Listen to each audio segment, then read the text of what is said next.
All right, welcome back to Redux and Friends Shot in the Dark, our fun and fancy Halloween special. Coming up next, we have a run by gavinNBD doing a... It won't look initially very spooky, but I promise you it'll get there. It's going to be Get to Calyrex by gavinNBD. Go ahead and take it away.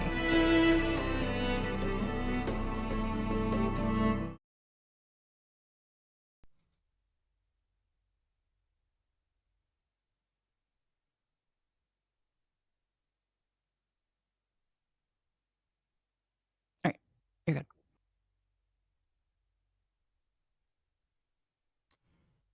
All right.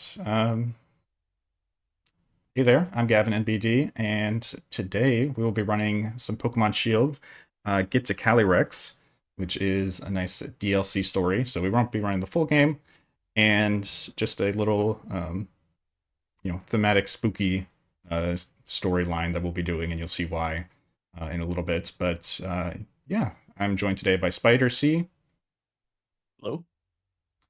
And a lot of time on this category. Yes, and we will get into that as well. And make it my file name thematic. And yeah, as soon as we click yes, the time will start. And yeah, we'll just get into it right now. So you want to cut me down, Spider? Yep. Let's go in 3, 2, 1, go. Good luck. Thank you. So yes, this is Pokemon Shield. It's the Generation 8 game alongside Pokemon Sword. And the main storyline of this game is about 4 hours long, so a bit much to do today. So we have some nice shorter storylines that we can complete, especially with the addition of the DLC. There's the Isle of Armor and the Crown Tundra. Today we'll be doing the Crown Tundra DLC, which involves going to a specific area of the region and meeting up with the legendary Pokemon there. We will not be catching the legendary, if you want to explain why, Spider. Yeah, so in order to actually... So we can do all the plot to get up to the legendary Pokemon, but we're not allowed to catch it until we beat the game story. So if we did want to actually obtain the Pokemon, then we would have to do the full 4-hour run, like Gavin mentioned previously. So this is why the category is Get to Calyrex, not Catch Calyrex.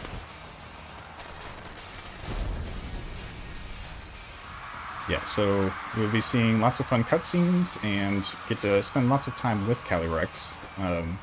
At the end, we will be just saying hi and then calling it a run. Yeah, Gavin mentioned the story pieces of it and the DLC writing, or the writing in the 2 DLC for Sword and Shield are outstanding, especially for this storyline. So there's definitely some funny bits here. Yeah, I feel like Pokemon likes to get a little bit silly with, like you mentioned, with their DLC stories compared... I mean, I feel like the writing has gotten funnier and just in general, but especially in the DLC, they are like to go overboard or get a little campy. Which part of that is the true title of this category, which we call Get to Calyrex, but the storyline has a different title, which Spider was reminding me of before this run. I've tried to get the category updated on SRC, but people will not allow me to do so. The title in-game is The Sacred Bonds of Sovereign and Steed, and we're going to get a big title card for that later during the run. But alas, I've not had any luck in my endeavors. Oops. Alright, so typical Pokemon, just setting the options, making things go fast as possible. We'll be going through the first, about the first half hour is pretty standard for any one of these runs, whether you're doing any percent or the DLC. We go through kind of the tutorial section. We get to fight our rival a couple of times, and have a encounter with a Pokemon known as question mark, question mark, question mark. One kind of funny thing about the options is that in this one we set, I think, 5 options, and then they slowly are taking away options from us. In ZA, we set 1 option because text speed is the only one we can actually change at this point.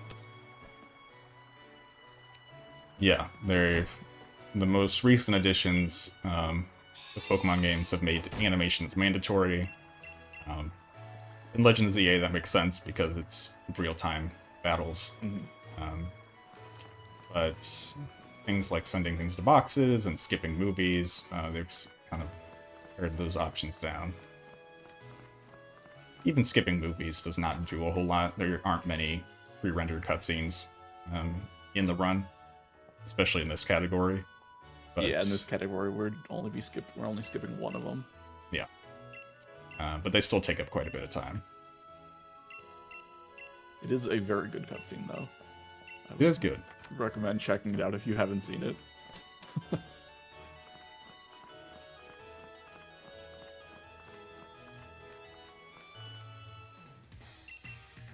Okay, so right now we are... Hop is all excited because his brother, Leon the champion, is coming back to town. And soon we'll be meeting up with Leon and choosing our starter. Yeah, Leon decided to come back to town and give a starter for Hop, even though Hop, in fact, already has a starter Pokemon. And then he's like, yeah, you guys can have one too. So, alright.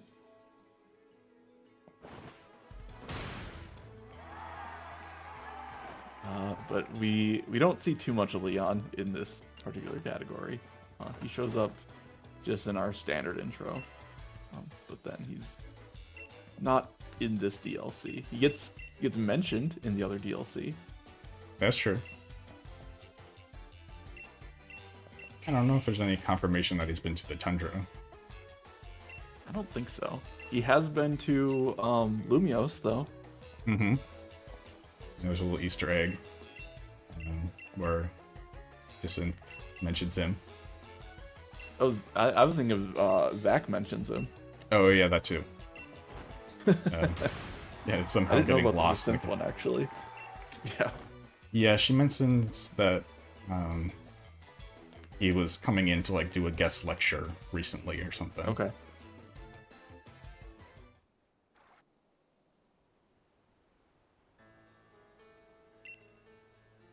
All right. So you want to talk a little bit about our starter choice? Yeah, so for a lot of categories, including any percent for a while, the main best Pokemon was considered to be Sobble, and it still is very good. But it turns out that Grookey is actually... It can get through the early game faster. I actually used to improperly claim that Grookey got through on average was like a turn and a half saved. But that's not quite true because I ran all of the numbers possible, and it turns out that they're pretty similar. But Grookey, if things go well, Grookey can get through a little bit faster. So that's part of the reason why we're picking Grookey. The other reason why we're picking Grookey is it has the move Taunt, which we're going to get a little bit of use out of later in the run. Yeah, so I mean, technically you could get by with any of the starters in this run, but it's kind of just a minor optimization to pick Grookey, especially as Spider mentioned with the taunt that comes in handy later. Yeah, it just because we will be needing to, I mean, spoiler alert, we'll be needing to lose a couple fights, and just being able to taunt makes them a 2-turn at worst, while without taunt they can take a while. Alright, the first battle. So Hop conveniently leads with his Wooloo instead of the starter, which allows us to hit level 6. and get our same type attack move. And this seems like a decent group key. Yep, it's pretty good. Those attack rolls are good. 12. Okay. Again, it doesn't matter too much since we're not going to be like... It's maybe saving a turn here or there, but you can get by with pretty much any groupie. Mm-hmm. Yeah, there's two approaches to the early game, and with either one, you can pretty much take any groupie. There's some asterisks there in a couple weird situations, but for the most part, with this category, you can take any groupie that exists. Yeah, so we'll get into that a little bit, but there is a riskier way you can do the intro. I'm going to be doing the safe version today, just for marathon safety. But we will detail what the risky strat is when I get to it.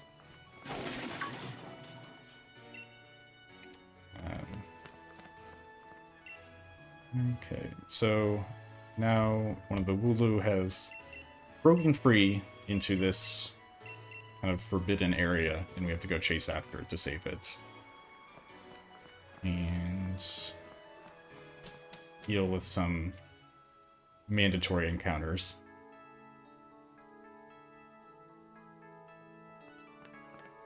Yeah, these encounters are weird. I still don't know why they're here. 3 mandatory encounters seems a little excessive. Especially when we don't even have Pokeballs yet. Yeah. They're all like level 2, or there might be one that's level 3. Yeah, it's 2, 2, 3. Yeah.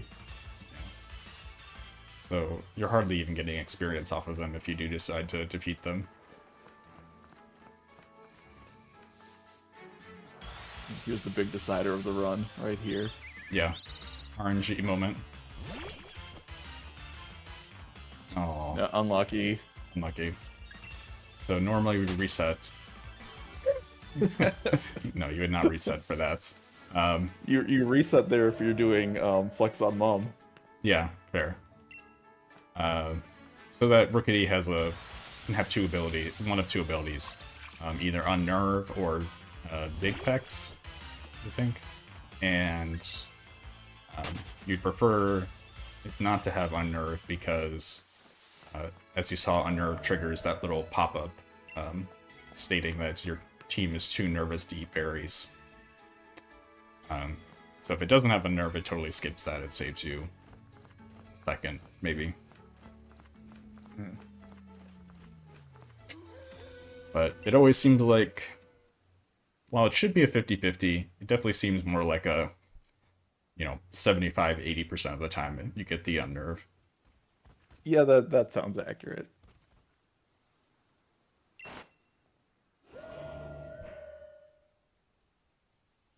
Here's our mysterious question mark Pokemon, which we will never find the identity of. So we're gonna attack and do nothing. It's also a common trope in this storyline. It's gonna happen would happen more than once in the any percent is you attacking and nothing happening.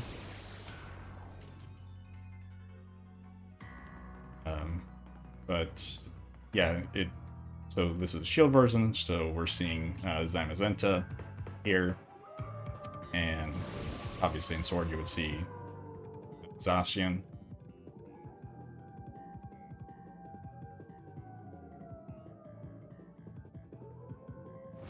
And yeah, now we will, after we wake up and go through some more dialogue, we'll be able to officially head into Route 1 proper.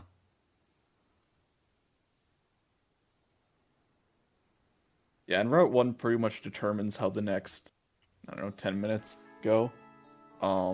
Because the way Route 1 is set up is that there are 8 visible encounters, and we want to catch one Pokemon, because there is a catching tutorial at the start of Route 2, and if we if we have not caught a Pokemon yet, then we have to watch that catching tutorial.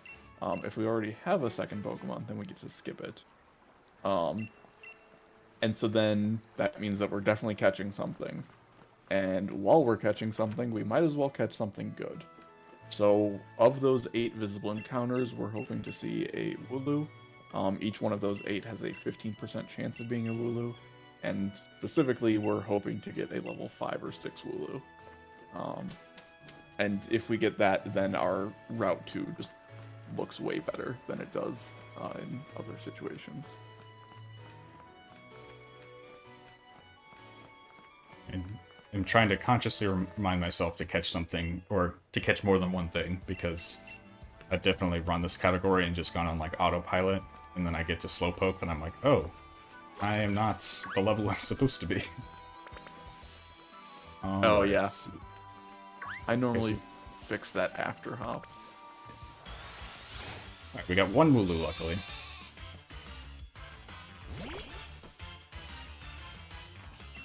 And it's the lowest level possible. That's unfortunate. I think I should catch the Squilvet next to us. Catch the Squilvet. Yeah, that would make sense. It's either that or defeat a second Choodle.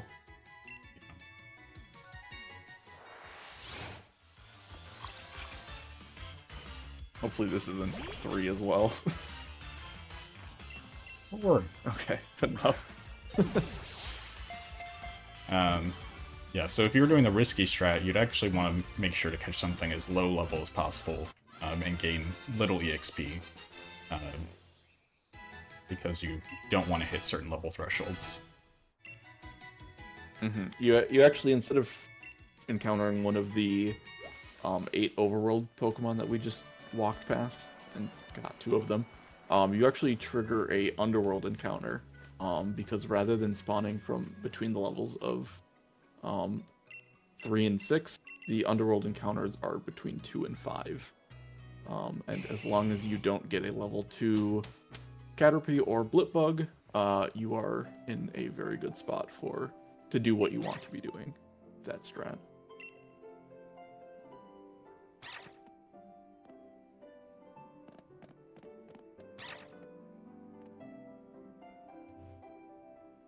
Which I guess we can stop beating around the bush and actually say what that is. Yeah, sure. Go for it. So basically, if you have a smaller amount of XP, then it makes it so that it's feasible for you to lose the second hop fight. And that's the other piece where Grookey knowing Taunt is really helpful, is because you can just taunt Hop's first Pokemon to force him to attack you.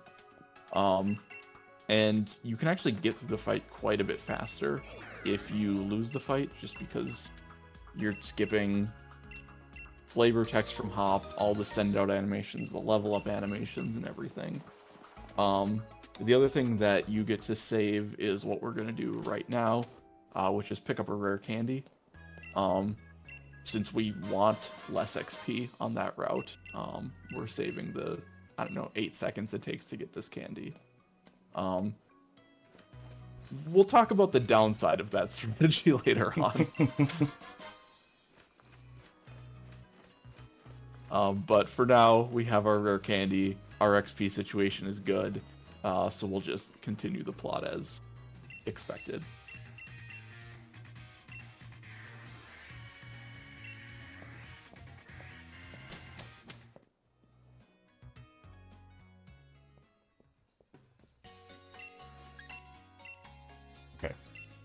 Make sure to choose option 2.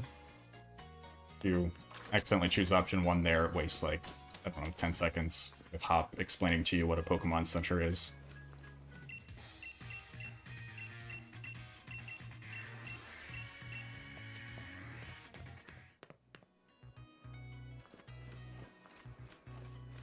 Alright, and now we get to finally face a trainer that isn't Hop.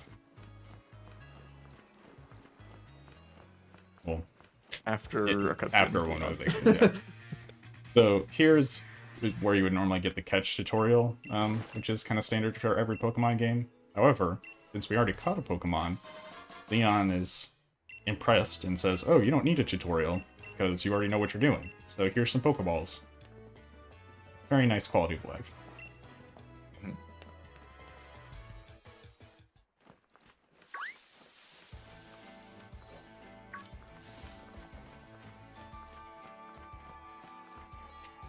Here's a somewhat interesting thing. If you haven't seen I think it's pretty much just this game where, compared to other ones, where we're just going to walk in front of the trainer's vision. For most trainers, it's just as fast to let them see you than it is to actually walk up and talk to them, which is also honestly kind of nice.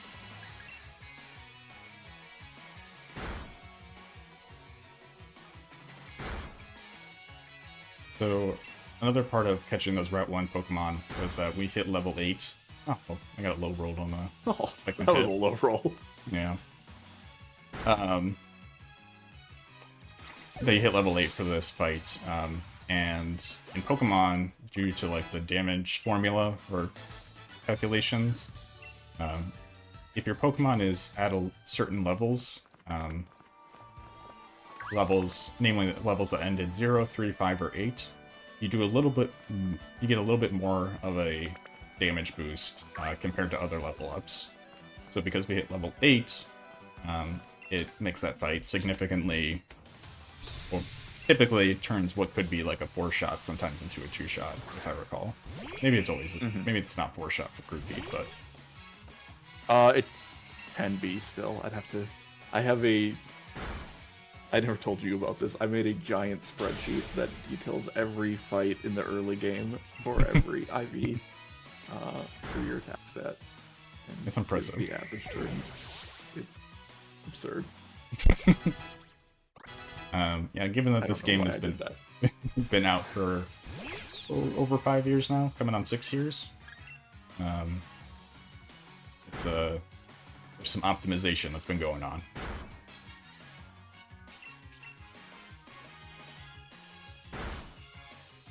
Yeah, this fight actually is the one spot where Grookey can struggle a little bit.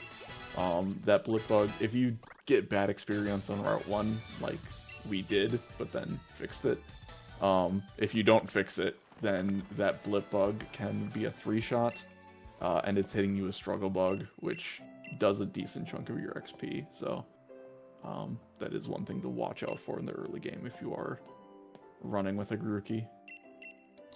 Yeah, the super effective Struggle Bug, especially if you're like minus special defense, nature, and even if you survive the Struggle Bug at low HP, Nickit has Quick Attack, and so you can sometimes get knocked out before you even get to Hop 2.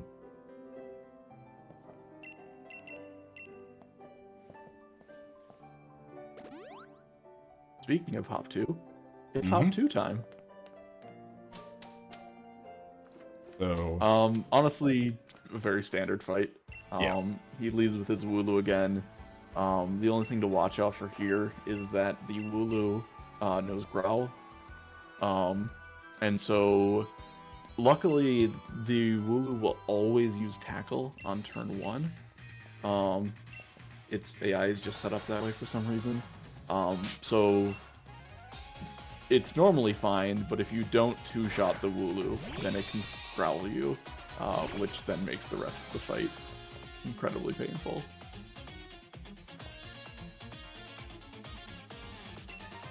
But other than that, we're just clicking our damaging moves and going through the fight. But that roll is just fine. yeah, so as Spider mentioned before, with the other strats where you lose this fight, we would instead just taunt right away and just keep clicking taunt until Wooloo knocks us out. Yeah, it takes like 9 turns. Especially because sometimes the taunt will wear out, and then the taunt wears out every 3 turns, and when that does happen, then it's back to a coin flip for whether the Wooloo tackles you and continues what you're trying to get done, or if it just growls you and wastes a turn. And then the piece that I alluded to earlier is that if you get too much XP, and your groupie has good defense, then you just throw in the towel because the groupie is doing less damage to you, so then it goes from taking like 9 turns to kill you to like 15. And so you just reset at that point.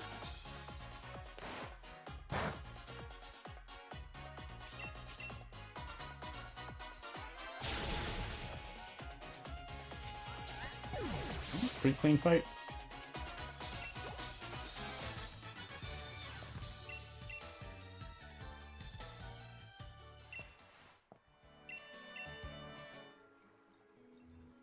And I think we only have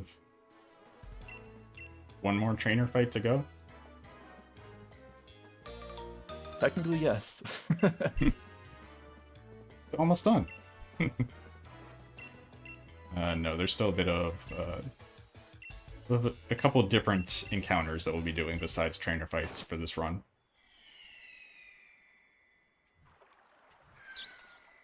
One thing I don't think we mentioned is that I'm running this on Switch 2, and we learned very quickly once the Switch 2 came out that it was faster by a not insignificant margin to run on Switch 2. One, because the load times, like in between exiting buildings or just like cutscenes, is much faster. And when you go into your bag during a fight, like to use an X item, which is pretty common during Pokemon speedrun, the bag opens faster than it ever has before. I say that because the bag, when the game first came out, the bag opened quickly. Then they updated the game, and the bag opened slowly. Then they released on Switch 2, and now it's extra fast. So all of those things put together, I'd say the game saves in an any percent run, which is like 4 hours. It saves about 9 minutes. I think that's kind of the standard thinking. That sounds right. And so everybody was instantly getting like, PBs just by simply running on Switch 2. Yeah, you just look at the game and you get a PB on Switch 2. It's what it boils down to. Yeah, even like on the first split for the Hop 1 fight, you'll save like 10 seconds. It's wild. Yeah, it was really funny, especially because like even at the start of the run when you're leaving your house, that loading screen is noticeably faster, and it just throws everyone off the first time they see it if they've done a bunch of runs on Switch 1.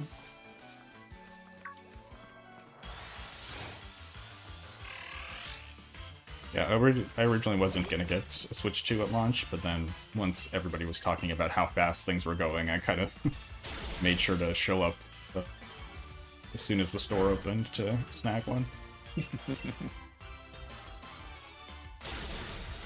So this is the other piece of extra things that we're doing on this route compared to the other one, is we specifically need to hit level 12, and it turns out that doing between our catch on Route 1, if we get something that isn't a level 3 Wooloo, and defeating this Choodle, that gets us to 11, and then that rare candy that we picked up earlier goes ahead and brings us to 12 where we want to be.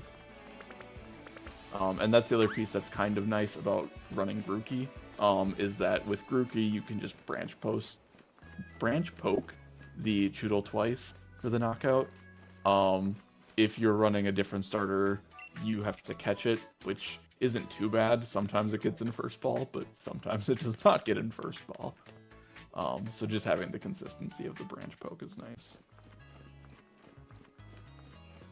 Yeah, especially because if you're catching a Choodle, it's likely the first one you're catching, so you gotta see the, like, in addition to the ball catching animation, there's the Pokedex popping up with the Choodle information, and, the little things add up when, if you knock something out, it's much quicker.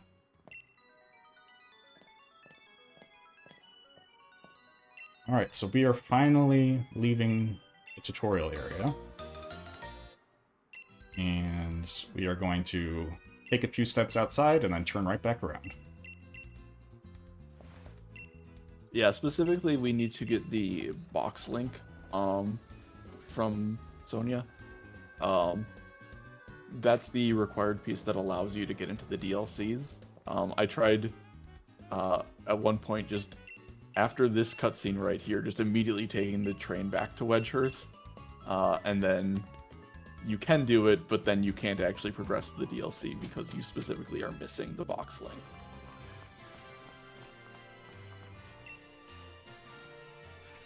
Yes, so this is the wild area, kind of the main gimmick or selling point of the game. Is this first open area. Not quite open world, but you know, at least a central hub zone where you can kind of roam around freely and see Pokemon roaming around. And yeah, kind of as alluded to, we will not be entering it. Hop runs off and we never see him again. Mm-hmm.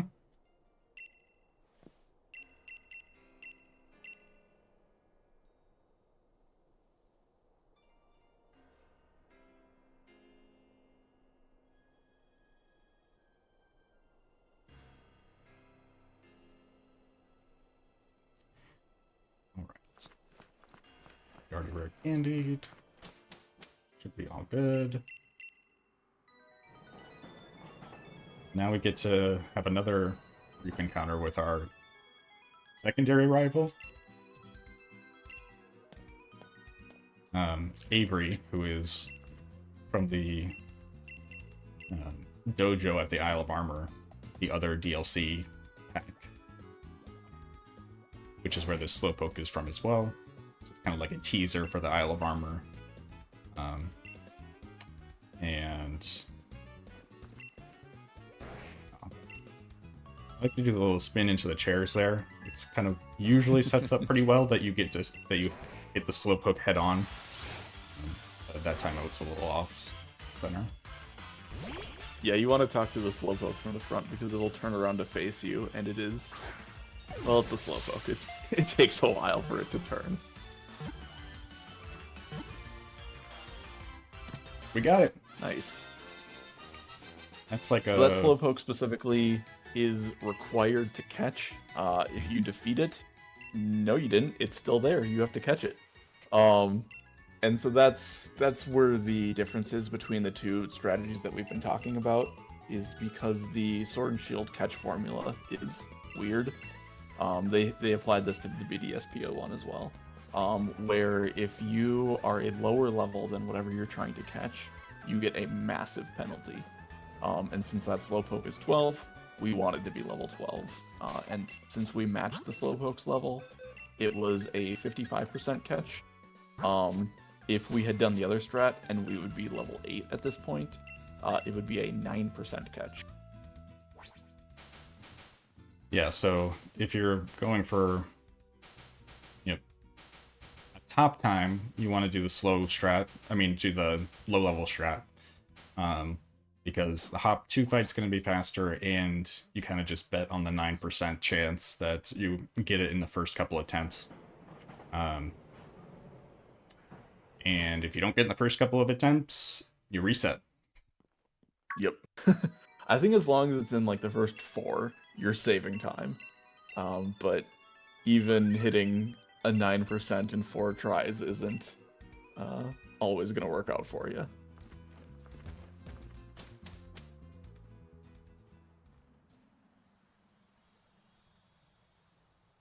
Alright, so we are now in the Crown Tundra.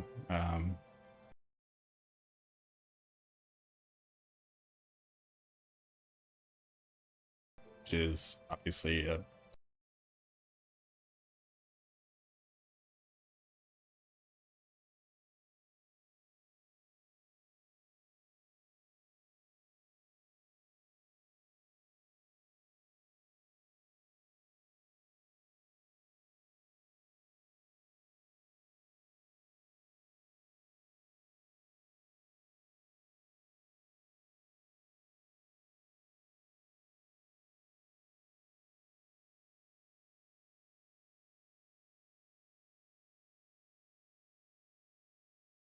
snowy region, and we have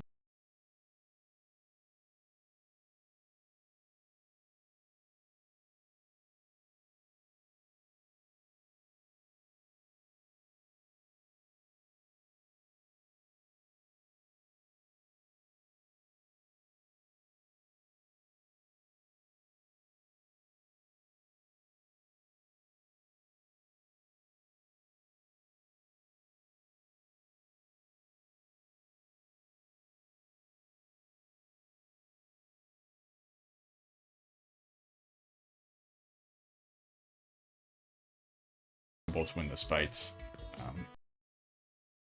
in any time soon. So we just lose the Peony as fast as possible and just go on our way. Yeah, and the fact that we can lose that fight enables like 5 categories to exist. It's very funny. The first DLC, the Isle of Armor, is set up so that the game expects you to go there basically as soon as you can, just from the levels. This area is very much intended to be a post-game area because everything here is level 60 or higher. But because we can lose that fight, we can just go into the area and everything's cool. Yeah, so we can't catch anything here because, at least in the wild area of the tundra, because if we do encounter something, it'll say, like, this thing is too powerful to catch, or like we're not strong enough to be able to throw a Pokeball at it, because right now we can only catch things up to level 20? Correct. 25? It's 20, yeah.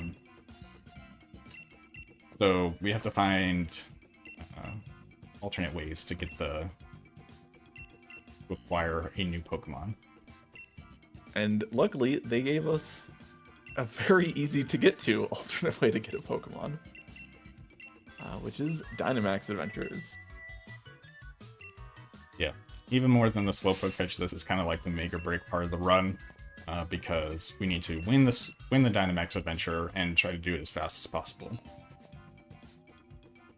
Yeah, we specifically need to win it because later in the story we need 7 Dynite Ore, and the only way for us to get that quickly is to win a entire Dynamax Adventure and catch and keep the legendary at the end. These are not great stars. Not great.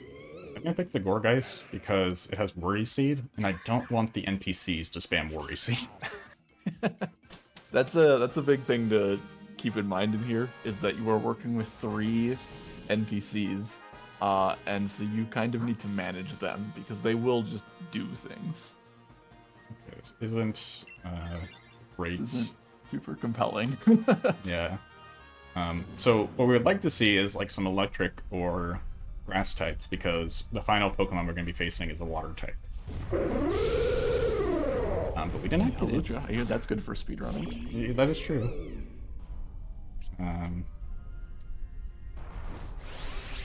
See. So nothing great, and oh, all of my partners are using status moves. Off to a great start. Honestly, I like the coaching. Yeah, not bad.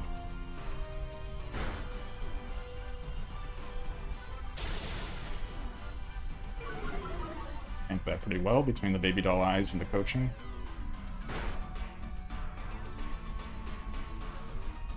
And a curse, okay. Okay, that curse did not do as much as I thought. Dynamax Pokemon kind of have weird rules. Like, there's certain moves you can't use against them, like Low Kick and Grass Knot, or like Covet. And things like Curse work differently, where it doesn't take a quarter of its HP, it does a lower amount. But, got us that. Well, the Curse finished it off, so... I'm gonna catch this for now, just because my Gourgeist is not very good. My only attacking moves were Mystical Fire and Shadow Sneak, and those aren't going to help me too much. So, I'm going to take this Hawlucha.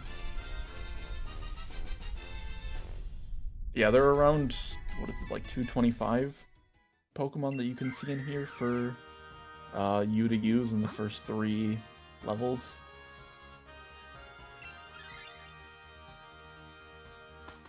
Blood's pretty good. Yeah. And Ribombi's not, so... Yeah. So a lot of this part of the run is kind of making quick decisions on which Pokemon to encounter, based on which things you can defeat quickly and which things are going to help you defeat the final Pokemon at the end.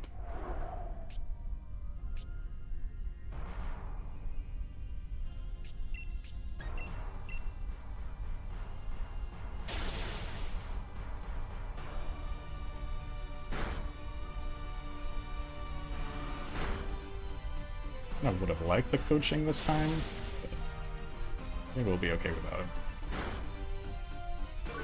We just get that first turn again, then we're good. I was about to say, how did that max strike the Mimikyu? But Scrappy. The Scrappy ability allows normal and fighting type moves to hit ghost types.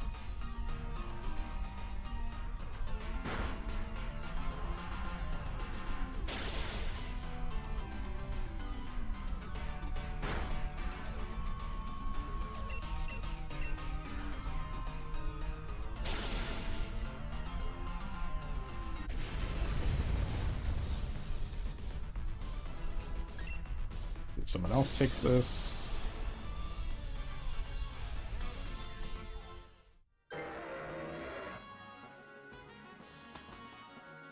What do we have? We have a Pistimian, a Quillfish, and a Bouffalant. I feel like I gotta go with the Boof. Just for the meme. Yeah. That is true. Bouffalant is a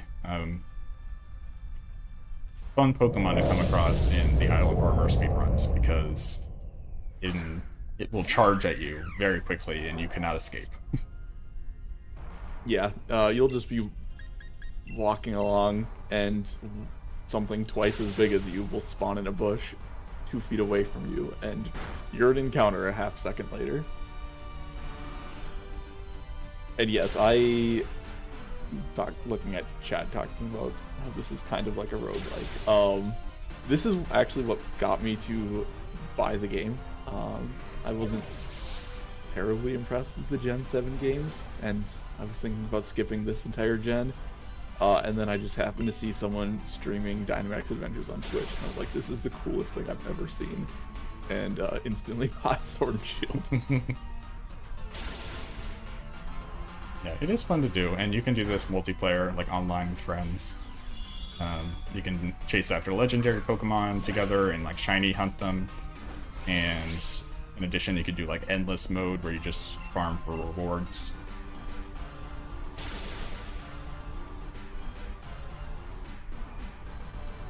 Yeah, for shiny hunting specifically, the odds are really increased in this area.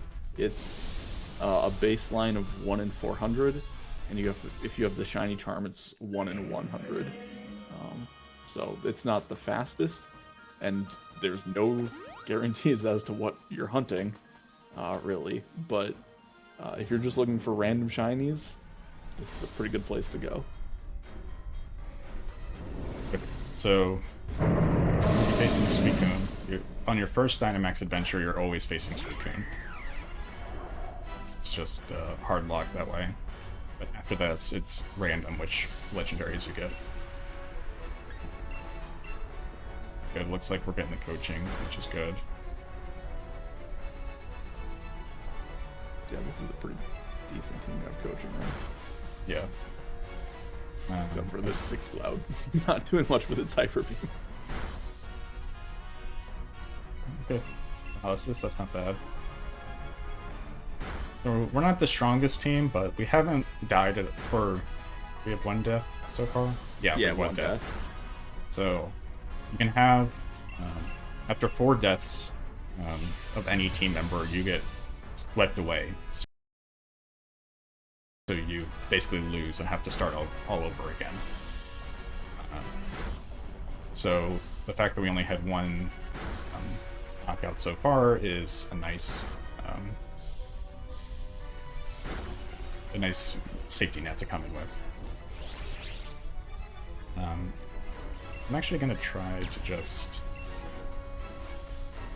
I'm going to Dynamax here just for some extra safety. It's going to give me some more bulk. If I use Max Knuckle, it's going to boost my teammates' attack stat. And hopefully save me a few turns, even though the animation is a bit long. Mm-hmm. Yeah, even on PB attempts, it's sometimes worth it to Dynamax, just because getting through and beating Suicune can be a challenge with what the game throws at you. So it's nice to have it in your back pocket when you can Dynamax, to just have the option to, alright, I need a little boost here so I can actually finish the run. One nice thing is we didn't get Max Geyser ever in this fight, which sets up the rain, and there's a kind of a long animation for the rain starting. Hopefully we can keep dodging that. I think you're a +5 attack. Nice. So we won. Across the entire team. So that definitely helped. So we're gonna catch this. I did have a backup file in case we lost. I had backup prepared, but luckily we did not need to use it. Now the question is, will it be a shiny Suicune? Because as discussed, it's 1 in 400. I've yet to get a shiny don't think I've Suicune on actually these seen runs. one. Yeah. I think I saw somebody get it on a, like, any percent with DLC run. Unlucky.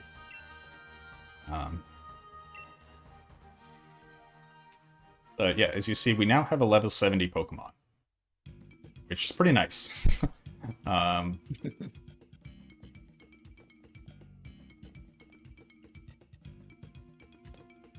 So now we will be using the new Suicune for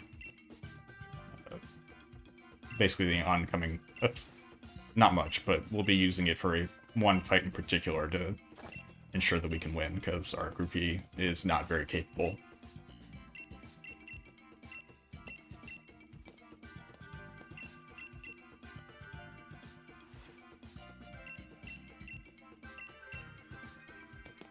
Yeah, and like I said earlier, the other piece of this that's good is that we got that Dynite ore for winning, and we specifically need to take Suicune in order to get enough. So it all works out well that Suicune can do what we need it to do, and it's guaranteed to always be Suicune. If you are interested in running a full-length run of this, you can do any percent with DLC. I think that's actually the first run I attempted of this game. After seeing Etiquette do a run, I kind of like just blind went in and tried to do it myself. Which is, you would go to this Dynamax adventure. You don't have to catch Suicune specifically, you can, but you can catch any of the Pokemon you come across in the Dynamax adventure, and then use that to go back to the main area of the game and basically progress through the story with your overpowered Pokemon. And those runs, you would think, would be a lot faster than the any percent, given that you have this overleveled Pokemon, but it's actually only saving about, like, 10 minutes, if that. Yeah, just because we do have this long detour, and it takes quite a while for it to pay off to do the detour. But then once it has, then then we're just getting through fights a lot faster than a normal 80% would. Okay, so we're gonna put away Suicune for now. We'll come up with it later. And we're just gonna kind of now progress through the storyline that we'll be completing. And enter Freezington, which is a little town. And the backstory is that this used to be a area that grew a lot of crops and had good harvest, and now it's kind of barren. I don't know if it was not frozen before, or if it's always been cold. I mean, But somehow, the entire area is the Crown Tundra, so I think Yeah. it's always been a little on the chilly side. but somehow they managed to have bountiful harvests. And tourists. Hmm.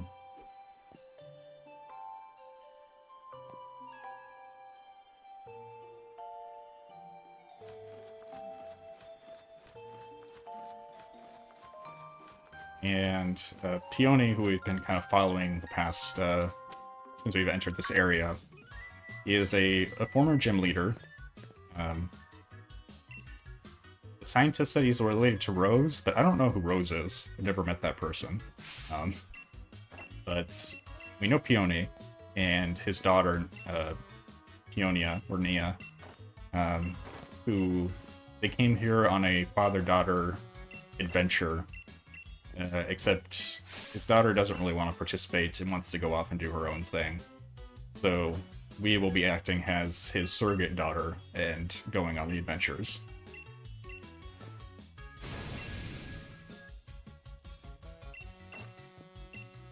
And then he also has told us that just in case his daughter changes her mind, he's just going to hang out here, so we're going to actually do everything by ourselves.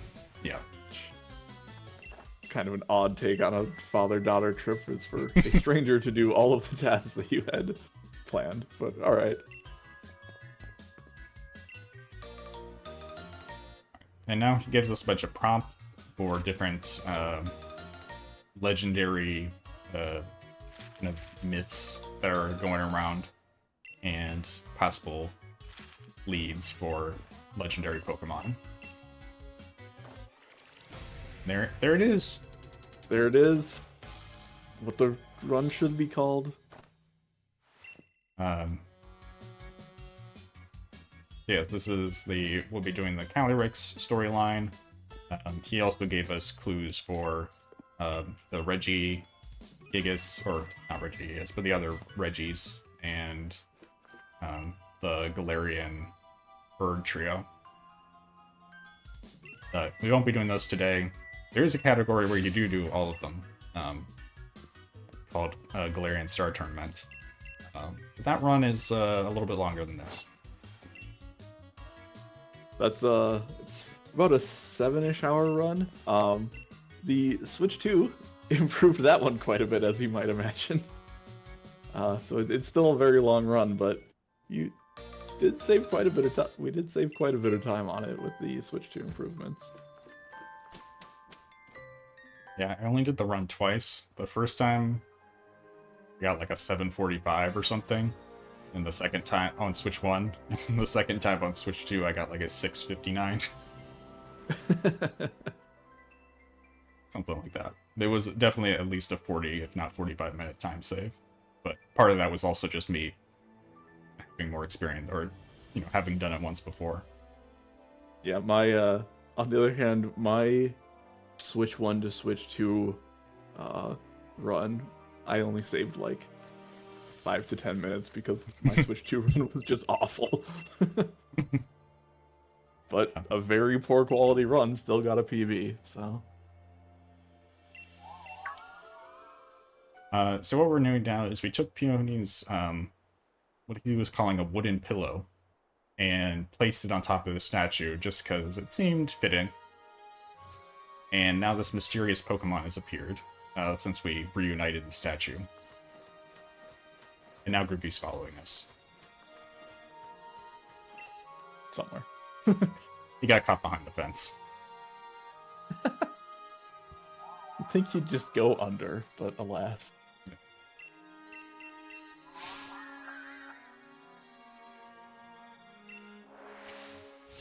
This Pokemon wants to fight us. And... No, this is not the steed, it's the other one. No, not the steed. This is the Sovereign.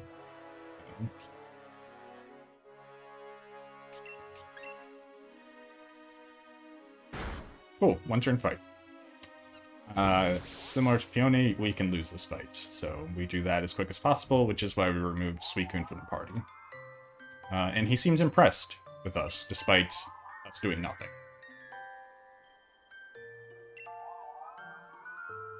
Yeah, the when I was first starting to run this, and it was still using the route was still using Sobble, I got to this fight and Calyrex used Heal Pulse on me for 3 turns. And I was like, I need to reroute this right now. Yeah, I remember my casual play when I first did the DLC. I mean, of course, I figured, oh, I have to win this fight, and oh yeah, he's mind controlling Peony now. But I figured you had to win this fight. Don't worry about Yeah. And then he suddenly healed me when I was getting low, and I was like, oh, that's nice. And I'd never seen the move Heal Pulse before, so I was very confused.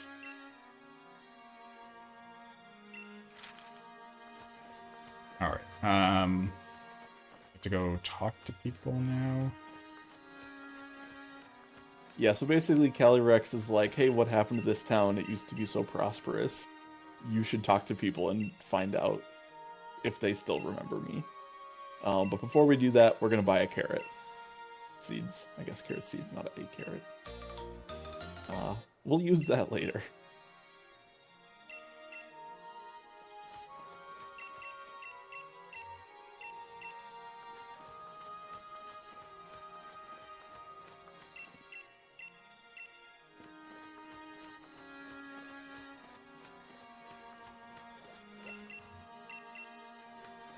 And then this, my favorite lady for last. Oh, I'm busy doing nothing right now.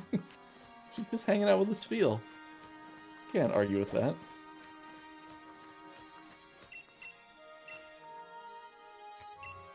Yeah, so Calyrex wants to talk to us, but cannot in his Pokemon form, so he has used his psychic powers to take over Peony and talk through Peony.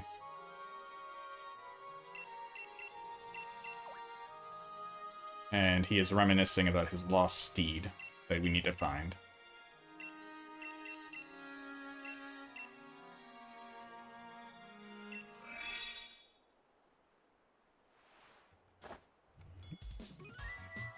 And then he releases Peony and he's just confused.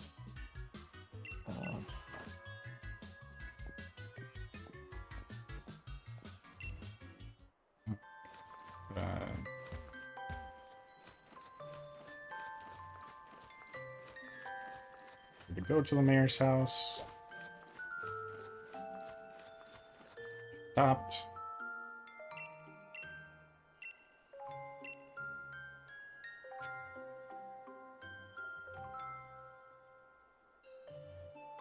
This is always the part of the run where I have to kind of remind myself, what's the order you do things in?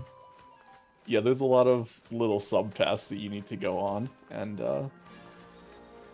notes are definitely helpful so you actually remember which one to do when. Pick that up for some safety.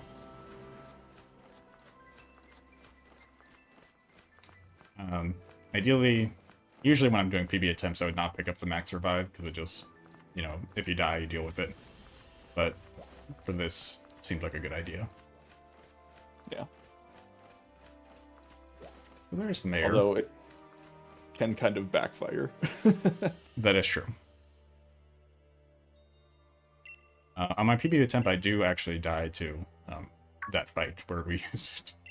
That's funny. I just completely wipe, and I have to go back to the... But it actually doesn't lose that much time. Mm-hmm. Right, so I don't want the gradient.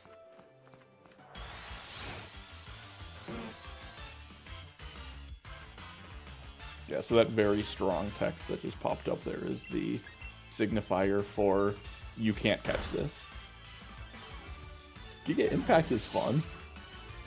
I think it's safe to say that we're dead. Yeah, it's just kind of the strongest move possible.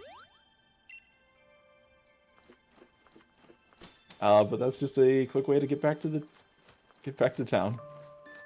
I have to go see the mayor. Mayor. Yeah. Yeah.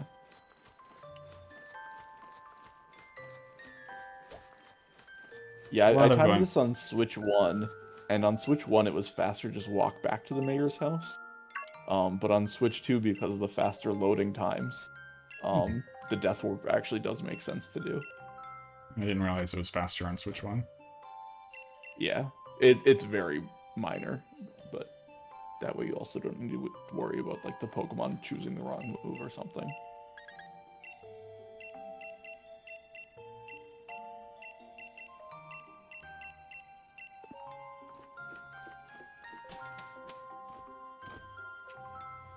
Okay, now we go back to Calyrex. So we've done some Now research. we've done some, yeah, investigative reporting.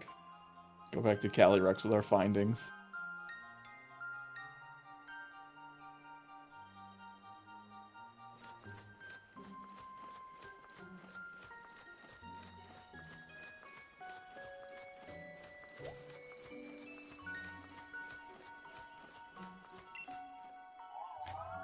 But of course, we still can't understand him. So... Oh, Peony's conveniently here. Blur. I think that was.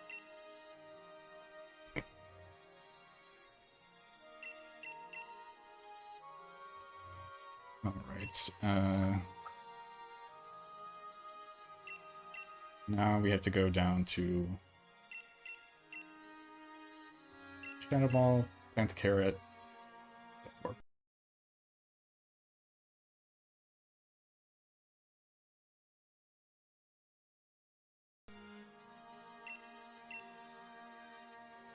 Yeah, so Calyrex is telling us that he used to have this awesome steed. He doesn't know what happened to it. Apparently he's got some memory loss in his old age. But he kept the steed happy with some special carrots. And luckily we have some carrot seeds. So now we just need to go ahead and plant them.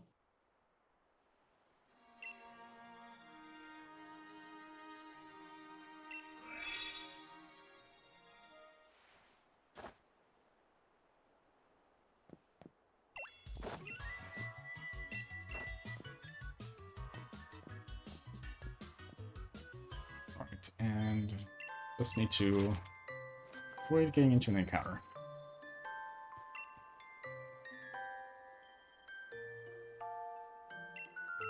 Oh yeah, so there's... No, so sorry, real quick. Oh yeah, go The ahead. horse that we get isn't dependent on sword versus shield. It depends on which carrot patch we go to. Yeah, that's what I was just about to explain, that... Okay, sorry. You're good. That there's kind of branching paths that we can choose the icy horse or the ghostly horse. And since it was Halloween, we'll be choosing the ghosty horse. That's the only reason why. God.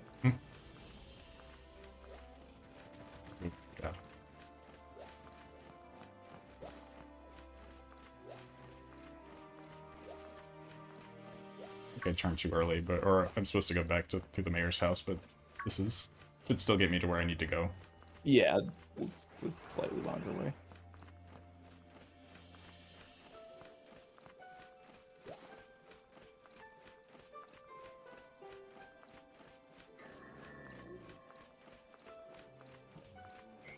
So normally, if you were doing this in the post game, you'd have something like the bike to do this.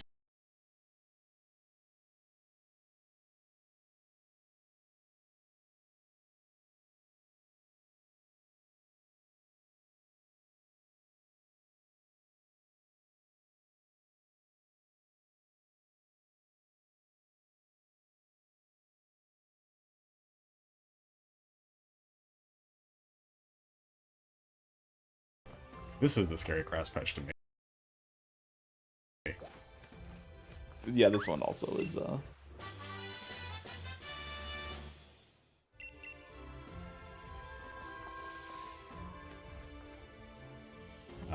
Because stuff can usually, those little underworld encounters, as we call them, can pop up right behind you. Yeah, at one point one of my PBs got a encounter with a high level Mime Junior. and I managed to run from it. That's funny. Alright. Calyrex now will show his powers, so pay attention.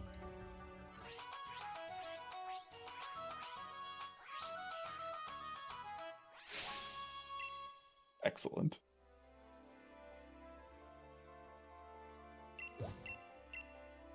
And we get a carrot. 1 carrot. He's a little rusty. Yes, as we didn't mention, Calyrex is kind of like the king of the harvest, so because the people have forgotten him, he's kind of lost some of his power, which in turn have made the harvesting tough for the people. And there's our steed. And there he goes.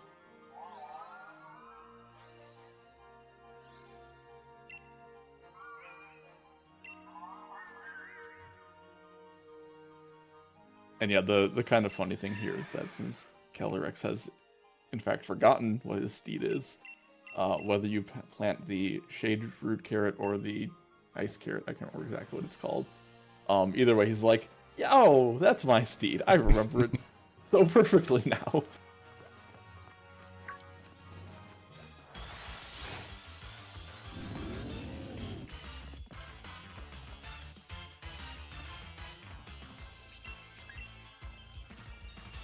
I knew that was gonna happen. Nice forest curse. That's a ZA reference right there. One funny thing that can happen on this Death Warp is, depending on what Pokemon you hear, since you fight, since there's a lot of ghost types here, you need to make sure that whatever you're trying to Death Warp off of does not know the move Memento, because I have run into that one before. Okay. Now it's Suicune's time to shine. Oh, I need to teach Shadow Ball. Almost forgot that. Okay, that special attack seemed pretty good.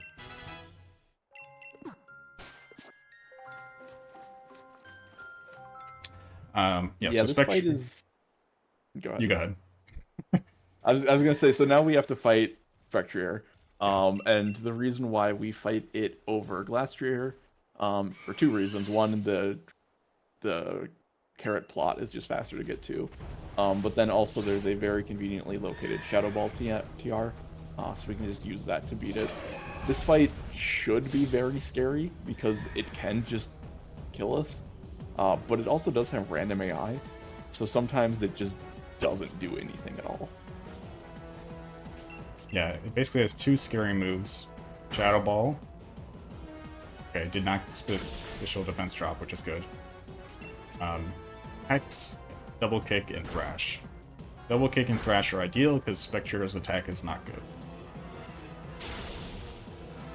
At least relative to its special attack. Okay. Alright. As soon as you see that that Double Kick, you breathe a sigh of relief on a PB attempt, because you know that you can probably finish the run now.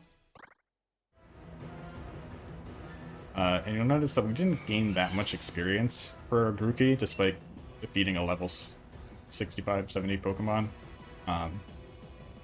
That's because there's kind of a cap to how much experience you can gain based on your badges. So like we can only catch Pokemon up to level 20, we can only gain EXP as if Pokemon were level 20. So that's why our Grookey doesn't jump up to like level 36 or something. Mm-hmm. That is the one thing that does make the max revive strat a little bit more bearable, because if we were getting full XP, Grookey would just shoot up if we put him in the party so we had something to use the max revive with. The downside for the max revive strat is the ability of the horses. Would you like to share what those are? So the horses have these fun abilities, Chilling Neigh and what's the ghost one? Grimneigh, I think? Grimneigh, yeah. Basically, they up their high... The ice horse gets the attack boost, and the ghost horse gets the special attack boost whenever they KO Pokemon. So that can chain together very quickly. So if it KOs your Suicune, it gets a special attack boost. and you revive with Grookey, and it KOs your Grookey, and it gets another special attack boost. So by the time you send in your Suicune the second time, you are in a scary position.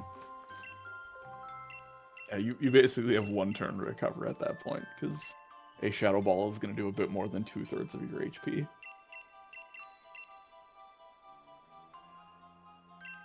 Alright, so we picked up the hair of the horse, the black mane hair. And now Calyrex is going to give us this pedal.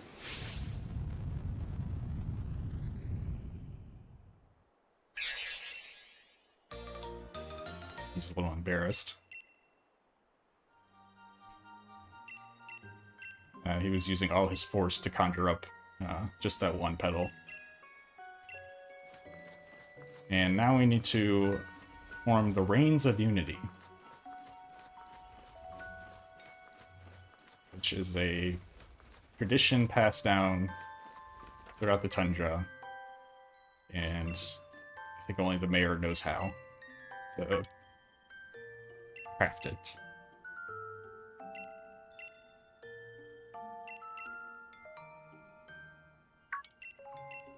So we have the pedal, we have the hair, we've given it to the mayor. He's gonna get to work making the reins.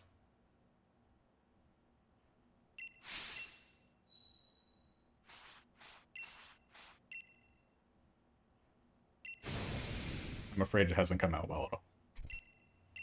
So he didn't do a great job. And Peony walks in and says, let me give it a try.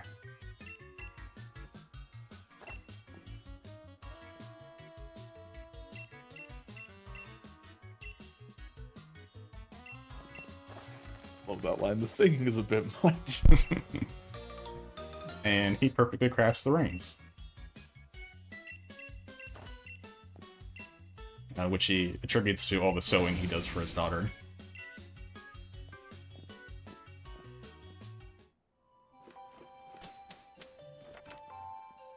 Alright. I believe we need to talk to Calyrex one more time, and then we can be on our way towards the end game. Or no, we just head straight to, yeah, talk to Calyrex right here. And now we have to go to the Crown Shrine. All the way up there.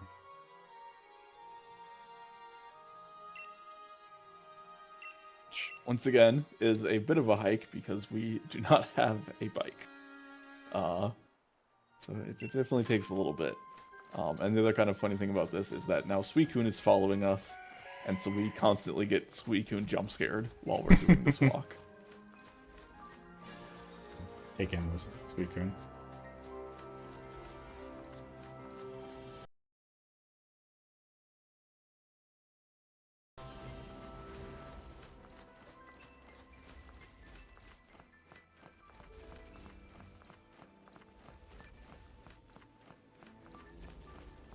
So, I'm trying to think of history of this category. Were you the first one to come up with this, or is this something that... No, that was before I started. Okay. I was the first one to do Grookey. Gotcha.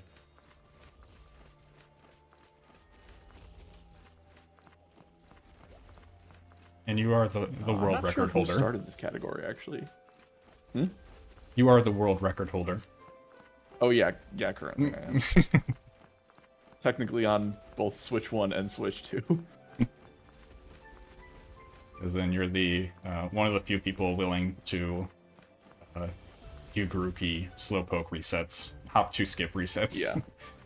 Yeah, it's not all that prestigious of a world record, because it's just brute force it until you get the right RNG.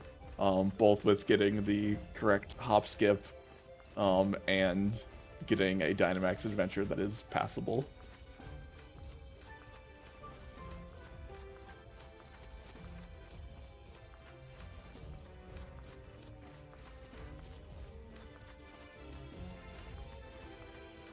Yeah, and right around here is where the carrot is.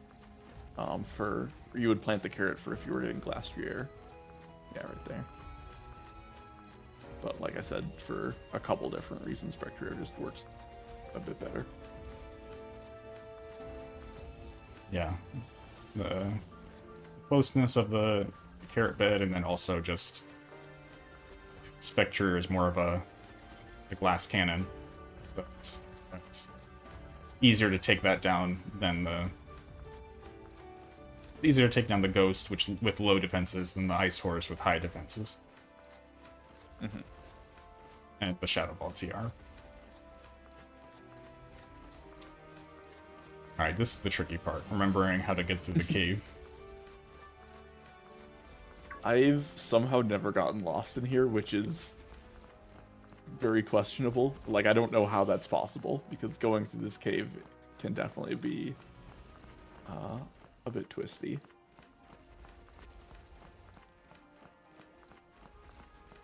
But as long as you focus on the upward slopes, usually you're in the right direction.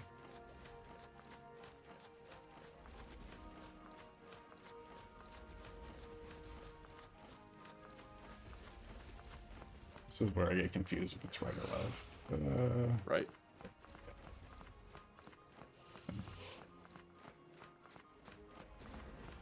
Yeah, there we go. You were hugging too far, right? Yeah. And then there we go. Yeah. Sometimes when I'm doing attempts, I do pull up a VOD to like walk along with, just to make sure I get to the right place.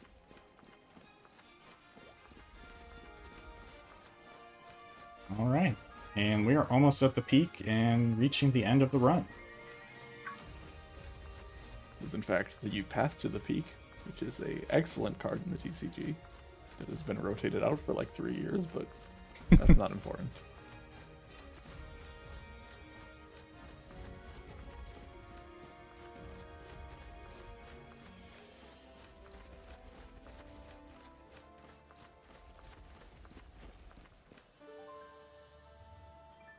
And this is the Crown Shrine, where we will be having our encounter and unification with the Sovereign and the Seed.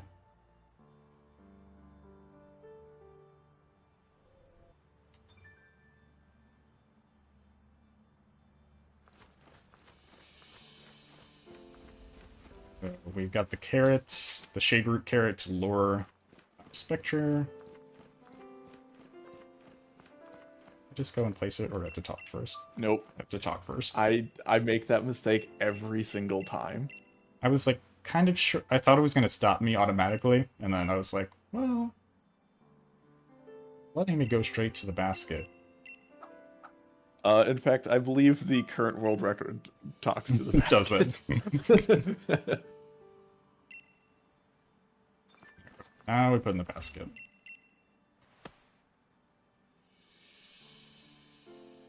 And we'll watch the final cutscene, and then time will be after Calyrex says something like, let's get Peony out of the cold, and there's a fade to black. But this is a fun little cutscene where we get to see the unification occur.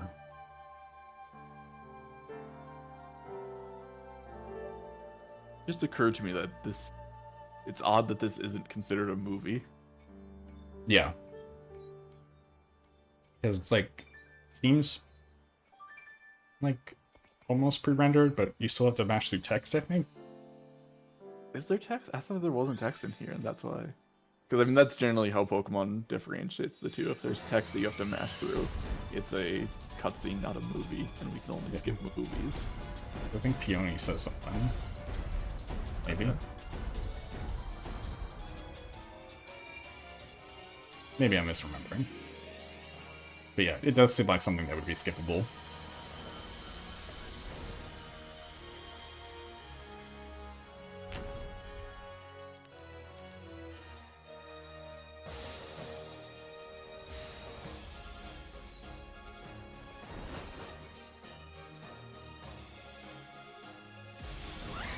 if you need any Calirexes for VGC, you know how to get one as fast as possible now. Well, as long as you you've beaten the game. yeah, as long as you beat the game too. If you haven't done the tundra yet, this is how to do it as fast as possible.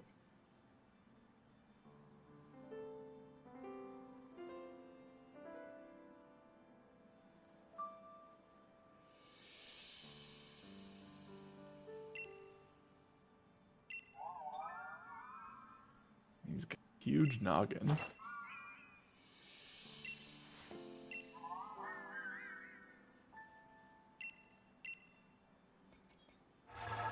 And takes over Peony's body one more time to thank us, and allows us to catch him if we deem ourselves worthy, which means we have to go be the champion. And that's time. GG. Thank you. It is the unofficial category flex on Calyrex. Or flex on United Calyrex. But yeah. Thanks, Spider, for joining and helping out. Yeah. I don't know if you have any words you want to say before we head out today. Nothing that I've got. I think you'll cover everything I would say anyway, so. Yeah, well, thanks to Rejects and Friends for bringing me on and letting me show off this run. If you're interested in running this or any other Pokemon Sword and Shield categories, you can join the Switch PSR Discord. I'm also happy to answer any questions or provide advice. We've got a lot of helpful guides, really welcoming and very resource-heavy community, so we're always happy to bring people on board. Or if you're interested in any of the other Switch Pokemon games like Legends EA, there's a lot of chat going about that too at the moment in the Discord. And yeah,